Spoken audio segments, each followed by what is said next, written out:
শ্যামল বরণ দেহখানি কাটা ভরা অঙ্গ। কি নাম গো তোমার? জন্মেছে তব বঙ্গ। এর নাম কণ্টিকারি। কেউ কেউ চিনে থাকেন কণ্টালিকা, ছোট কণ্টিকারি, সদা কণ্টিকারি। এর ইংরেজি নাম হচ্ছে স্টিকি নাইটশেড। এই গাছটি ভীষণ ঔষধি গুণ সম্পন্ন। এর পাতার রস কৃমিনাশক এবং ব্যথানাশক। আপনার পেটের পীড়া সংক্রান্ত যে কোনো সমস্যারও নিরসন করে এই গাছটি। একসময় ভাবা হতো এটি শুধুই মাত্র অপ্রয়োজনীয় আগাছা, কিন্তু সময় পরিবর্তন হয়েছে। আপনি জেনে অবাক হবেন, এই গাছটির সাথে বর্তমানে টমেটো গাছ গ্রাফটিং করা হয়। অর্থাৎ এই গাছটির সার্ভাইভাল ক্ষমতাটা অনেক বেশি।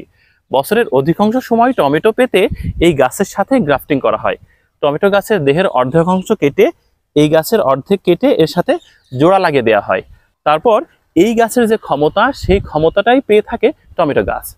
বছরের যে কোনো সময় পর্যন্ত টমেটোর ফলন হতে পারে, আর যে কোনো প্রতিকূল আবহাওয়াতে টমেটো গাছ টিকে থাকতে পারে। এ কারণেই কৃষকরা এখন আর এই গাছ নির্মূল করে না, বরঞ্চ রোপণ করে রেখেছেন। দেখছেন আমার পেছনে কত কণ্টিকারি গাছ। এই গাছগুলো রেখে দেওয়ার একটাই কারণ, এই গাছ থেকে আবার ফল হবে, সেই ফল থেকে আবার নতুন গাছের জন্ম হবে, আর সেখানেই টমেটো গাছ গ্রাফটিং করা হবে। এটা মহামূল্যবান কণ্টিকারি গাছ।